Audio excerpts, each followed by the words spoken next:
बैंकों में छोटे मोटे गबन और चोरी के मामले अक्सर सुनने को मिल जाते हैं, लेकिन अहमदाबाद से सामने आया ये मामला बिल्कुल अलग और हैरान कर देने वाला है।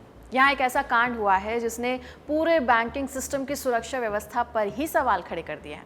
मामला जुड़ा है बैंक ऑफ बड़ौदा के आरबीआई करेंसी चेस्ट से, जहां करीब 8 करोड़ रुपए से ज्यादा के गबन का आरोप बैंक के ही एक कर्मचारी पर लगा है, जो पिछले करीब 15 सालों से इसी बैंक में जॉइंट कस्टोडियन के पद पर नौकरी कर रहा था। चोरी करने का तरीका भी गजब था। इतना सारा कैश बैंक से बाहर ले जाने के लिए उसने पैसों को कचरा बता दिया। क्या है पूरा मामला, चोरी कैसे हुई और आरोपी कैसे पकड़ा गया, डिटेल में समझते हैं। खबर पर आए उससे पहले आपका ये जानना जरूरी है कि आखिर आरबीआई करेंसी चेस्ट होता क्या है।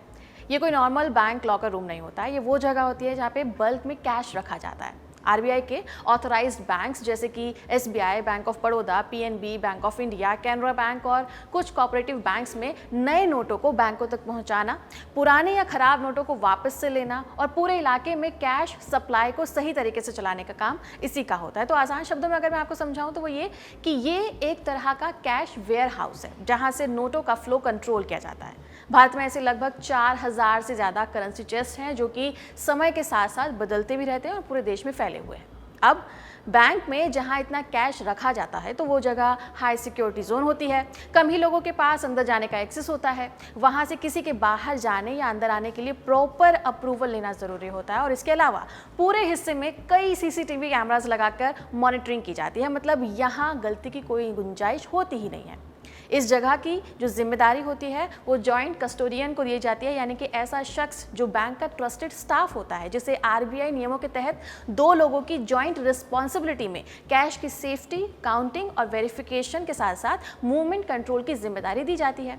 अहमदाबाद के इस बैंक चेस्ट में ये जो जिम्मेदारी थी वो दी गई थी हर्षसिद्ध कादियार को। इस साल 13 जनवरी की रात हर्षसिद्ध कादियार ने सिक्योरिटी स्टाफ को कहा कि उसे कुछ स्क्रैप मटेरियल बाहर फेंकना है। अब क्योंकि बैंक में रोज ऐसे छोटे मोटे काम चलते रहते हैं, इसलिए सिक्योरिटी स्टाफ को भी ये बात बिल्कुल आम सी लगी और उसने कादियार को कुछ बॉक्सेस लाकर दे दिए। हर्षसिद्ध ने 2 लोगों के साथ मिलकर तिजोरी से 500 रुपए के नोटों के 174 बंडल कचरे की तरह दिखाकर बैंक से बाहर निकाल लिए। आप सोच रहे होंगे कि इतने बड़े अमाउंट की चोरी हुई है या फिर उस बड़े डिब्बे को जब बाहर लेकर जाया गया होगा तो सीसीटीवी में फुटेज कैद हुई होगी और उसको देखने के बाद उसे पकड़ लिया गया होगा, लेकिन ऐसा नहीं हुआ।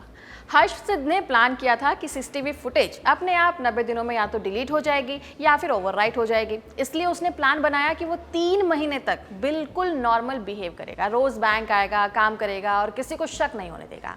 जैसे ही 3 महीने बीते, हर्षसिद्ध काम पर नहीं आया। 13 अप्रैल को उसने 5 दिन की मेडिकल लीव ली, लेकिन 20 अप्रैल के बाद वो वापस बैंक लौटा ही नहीं।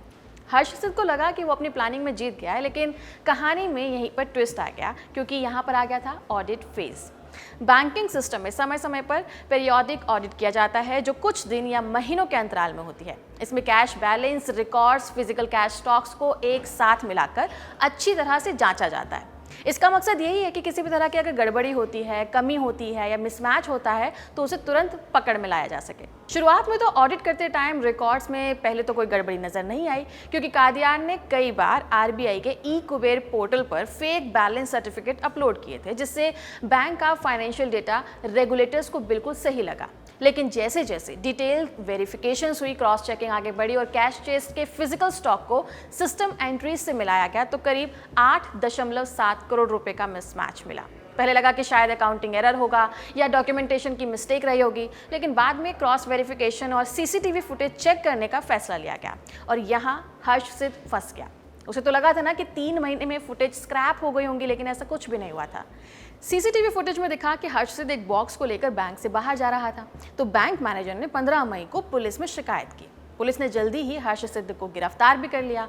पूछताछ में उसने अपना अपराध कबूल लिया। पुलिस का सबसे पहला सवाल था कि भाई अगर आपने चोरी की है तो पैसा कहाँ गया, क्योंकि इतनी बड़ी रकम है, उसे आसानी से तो छुपाया नहीं जा सकता। पुलिस की पूछताछ में ये बात सामने आई कि हर्षसिद्ध ने चोरी किए गए पैसों का इस्तेमाल अपनी लग्जरी लाइफस्टाइल को एंजॉय करने के लिए शुरू कर दिया था। उसने चांदखेड़ा में 2 करोड़ रुपए से ज़्यादा का बंगला खरीदा, 1 करोड़ रुपए से ज़्यादा की दुकान खरीदी और एक छोटा सा ट्रक भी खरीद लिया। कुछ पैसा क्रिप्टो करेंसी में भी लगाया। इसके अलावा उसने अपने साथ काम करने वाली महिला, जिसका नाम बताया जा रहा है वैशाली बेन, उसको घर खरीदने के लिए 28 लाख रुपए दिए थे। पुलिस ने करीब 2 करोड़ से ज़्यादा का जो नकद है वो बरामद किया है और 6 लाख की अर्टिगा कार और 3 मोबाइल फ़ोन बरामद की है। इस तरह अब तक कुल मिलाकर लगभग 2.91 करोड़ रुपए बरामद किए जा चुके हैं। टाइम्स ऑफ इंडिया की रिपोर्ट के हिसाब से पुलिस ने इस केस में सिर्फ मुख्य आरोपी हर्ष सिद्ध को ही नहीं पकड़ा बल्कि 2 और लोगों को गिरफ्तार किया है। ये दोनों लोग यानी कि जुल्फिकार अंसारी उम्र 57 साल और उसका बेटा सुल्तान अंसारी उम्र 26 साल, ये दोनों ही वटवा इलाके में रहने वाले हैं और इन दोनों ने बैंक के करेंसी चेस्ट से पैसा बाहर निकालने में हर्ष सिद्ध का साथ दिया था। इसके अलावा उसकी पत्नी भी इस चोरी में शामिल थी या नहीं, इसकी जांच की जा रही है, क्योंकि उसकी जो पत्नी है वो रेलवे पुलिस में हेड कांस्टेबल है। इस केस ने बैंकिंग सिस्टम के अंदर एक बहुत बड़ा सवाल खड़ा कर दिया। फिलहाल इस केस में पुलिस जांच कर रही है। आपका इस पर क्या कहना है, कमेंट सेक्शन में जरूर बताइएगा। नमस्कार।